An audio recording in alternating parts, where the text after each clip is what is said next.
All right, welcome back, everybody. I just got back from the Chicago Sports Spectacular, and I wanted to show you a quick some video I took and also some pictures of the show, but wanted to give you some general impressions, and then I'll have an opportunity to kind of show you some of the stuff I picked up at the show. So my first sort of general impression of the show, this is the first Chicago Sports Spectacular that I attended after a national.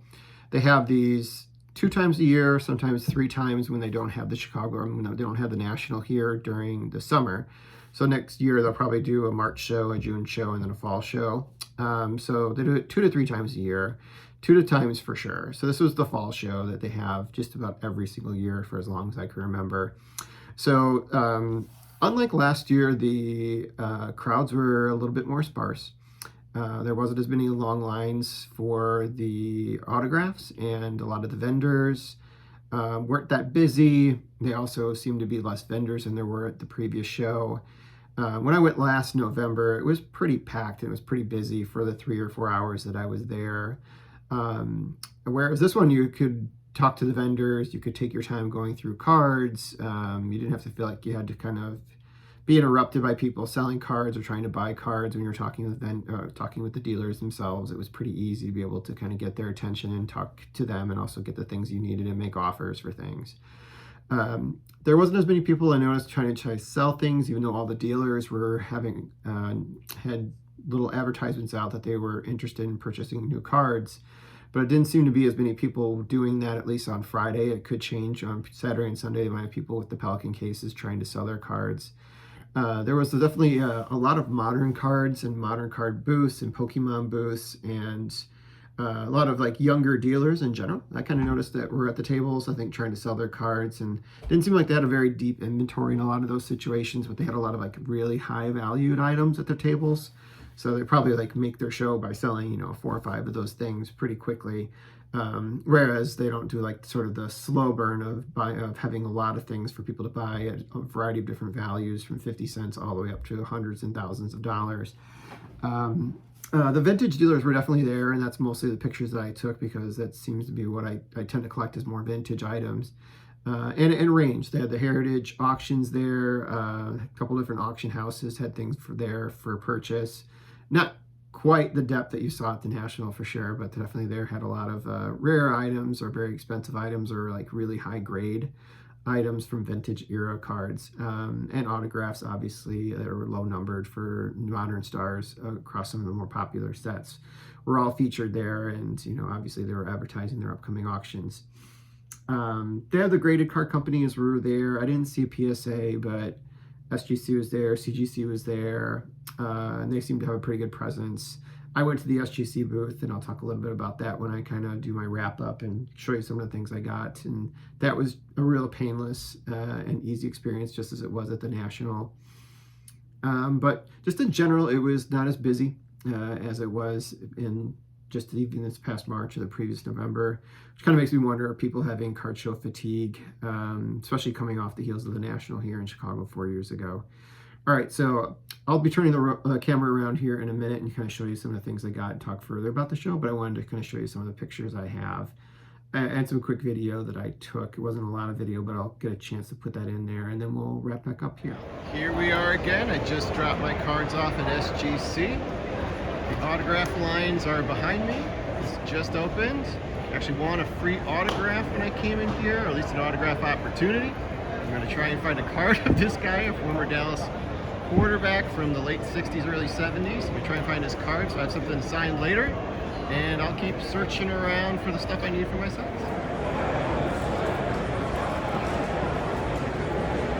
Hey.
All right, so I'm just going to do a quick wrap up of the items I picked up at the show, and I hope you guys enjoy this piece of it. The first thing I did actually at the show after I entered, they gave you a ticket for, if you came early on Friday, you got a chance to get a free autograph. It was completely randomly assigned. It was Lynn Dickey, who actually didn't show up, was one of the ones. Bill Madlock was another, and also Andre Dawson, and then also Craig Morton. Craig Morton was a player I didn't really know much about, and that was the one I actually got. So then I was scrambling to try and find an autograph or a card to have Craig Morton sign shortly after my arrival to the show. But the first thing I did was I stopped at the SGC booth to drop off my order that I showed previously in my last video, and they gave me this for free, which was a breaker mat. So I might use that when I'm looking at SGC cards. I don't really break very often, as you know, but I thought it was kind of cool that I have a little mat for my future videos. I got to figure out how to work that in a little bit.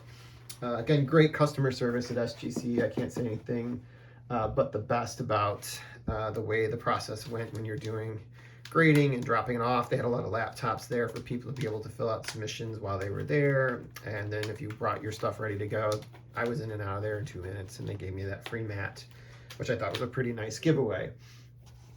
All right, so before I kind of talk about the autographs, I'll show you some of the things I picked up. We'll start with kind of with the loose cards. I think we'll start there. So the only 48 Bowman I got was the Allie Reynolds. It's a pretty good condition card. There wasn't a lot of 48 Bowmans there that weren't like the Stand Usuals and Yogi Berra cards, which I do need for the set eventually. So I didn't see a lot of commons, and when I did see commons, they were pretty beat up.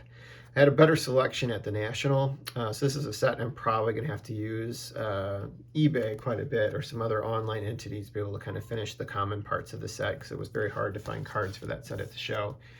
So that was the first one I got, and it was pretty good conditioned. Then I have 12 cards here from the 1953 Bowman set. We'll start with the last card going forward.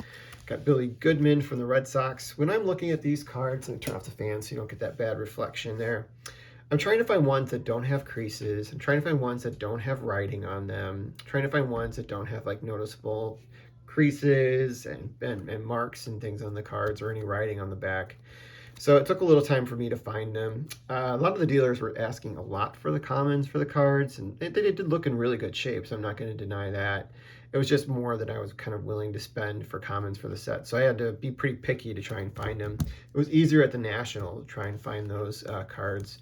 So there was just less selection in the price range I'm comfortable with. Now we got Whitey Lockman from the Giants, Bill Wright from the Detroit Tigers, and then we have Sandialo Consuguero.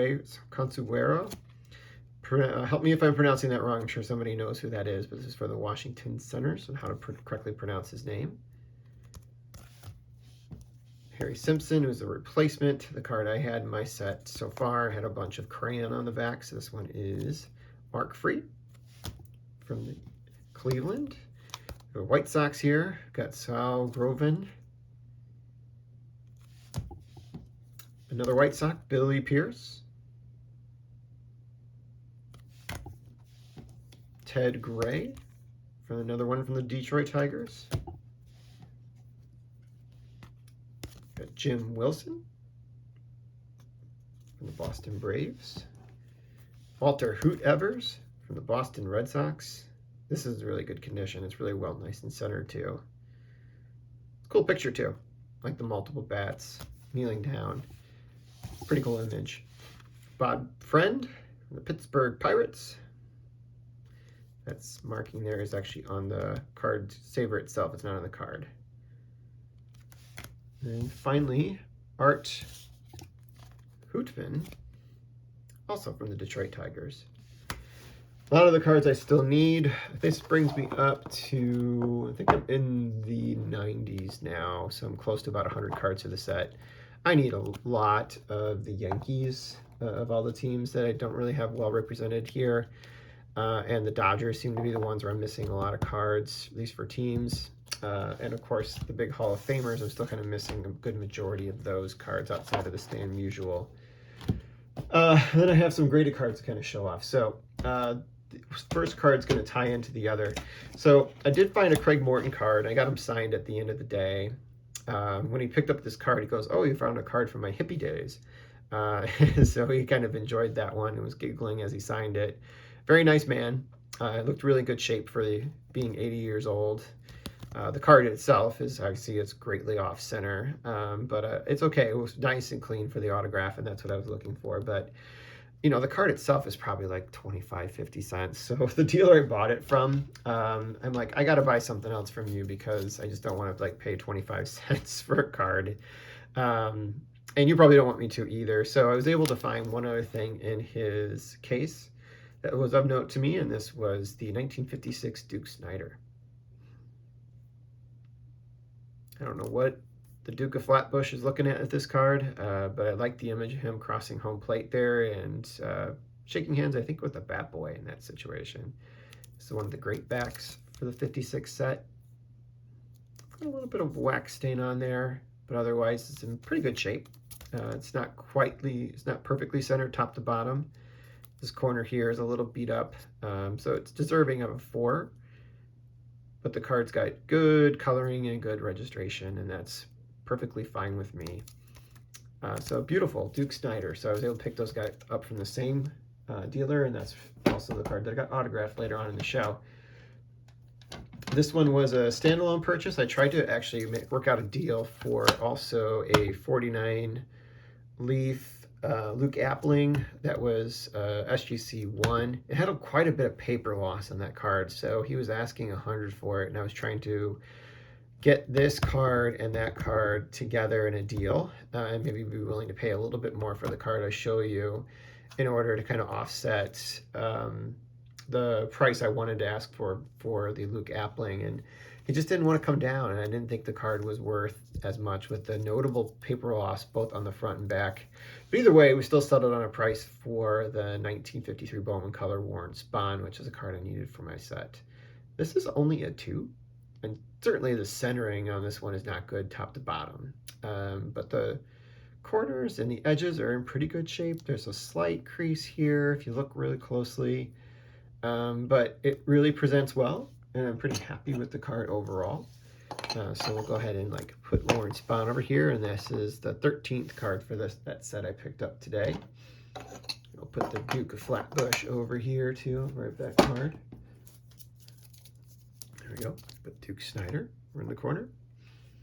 Which then I spent a lot of time shopping thereafter, trying to find some deals. This is also when I picked up a lot of the singles I just showed you. But I really couldn't find like some bigger cards. I did spend some time trying to find Diamond Stars. And I will say, by and large, I did get 3 of them, and I'll talk about them in a little bit. But the dealers didn't want to really move on the prices they had for a lot of the Diamond Stars. And I thought, for the most part, a lot of the commons were really overpriced for like 3, 4s, and 5s with a lot of dealers that I saw. And it's just like, that's not what they cost when you buy them on eBay.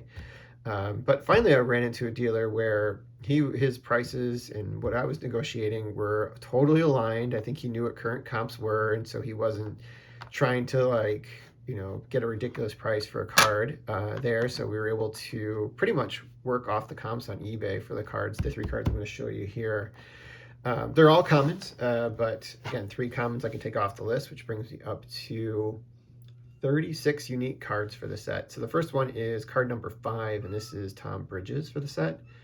So this is a 1934 Diamond Star, but it's actually a 1936 Diamond Star. You can see on the back, just because it has the 1935 stats, it's got the blue ink here. So I thought that was kind of interesting that it listed as a 34 up here, but it is an older PSA container. And it also has a mark somewhere on this card, which I think is on his face. If I was able to grab the loop, I probably could get that out there more clearly, but that is one of the Diamond Stars we picked up. I've got another one from the same guy, got Earl Grace, and a more current PSA holder. I'm not sure what this is on the sides. It looks like they have a little insert of like a bag that they put there, which I've not seen that before. The card itself, it doesn't seem to be contained within it, but around it, it seems to have it. So this is a 35 one. This is when he was with the Pittsburgh Pirates. So we'll kind of put that one over here as well. It's blocking the Duke, so we'll put it over here. And then I got one more. This is a Willis Hudland. So this is with the Cleveland Indians, and it says it's a 35, but typically the blue backs are 36 cards, but this one was different because it actually has his 1934 stats. So it is a blue card, a blue ink card that was released during the 1935 release of the card, which I think is kind of interesting. That was something I didn't know, that 35 had both blue and green ink cards. So here we go. And I got another one for the set. So I'm happy to pick up that one. And those are the three I got there. All right, and the only funny thing I have to show you here, I did get another auto while I was waiting for doing the Craig Morton because it was the very last one. This one I had thought about getting a few months ago, so I still brought the card in case I changed my mind. And I ended up doing it because I had the time, and I'm like, you know what, the guy's already pretty old, and so this might not be another opportunity to do this, and why not? Let me just go ahead and do it. And that is Billy Williams is there signing. So I'd already had his 61 Topps card. It's not the greatest card as far as conditioning goes. You can see from centering both left to right and top to bottom. But these are the perfect cards to go ahead and get autographed, especially after I saw him how he autographed the card. He was obviously a very nice guy, but I think in order to get a good handle on the card when he was signing it, he kind of lifted it up a bit and signed, so the card was bending a little bit. So I was like, at first I was like, oh, what are you doing? But I'm like, you know, it's also a card that's probably ungraded, only like $10 to $15 in the condition that it's in, so it's perfect for an autograph. And he was really nice. He actually gave me a hard time about what I was wearing because I was wearing a White Sox shirt too. So he said, as I was leaving, next time, don't wear a White Sox shirt, which it was really cool just kind of seeing him obviously clearly with it and having a lot of fun with the fans that came to the show, including the kids, the little kids that were in front of me with their father. He was talking to them, getting to know their names. I think he signed the baseball to them, which I thought was pretty cool. Just a great experience kind of overall, meeting Billy Williams. So that is it, guys. That is my wrap up for this year. I'll be showing some other things on the channel over the coming weeks, but the purchasing is done for the remainder of this year. So I'll be back probably purchasing things at the beginning of the next calendar year. But I'll be doing some things to show you where I'm at with the sets I've been working on, and we'll have that SGC order coming in hopefully within the next week and a half. All right, have a great one, guys.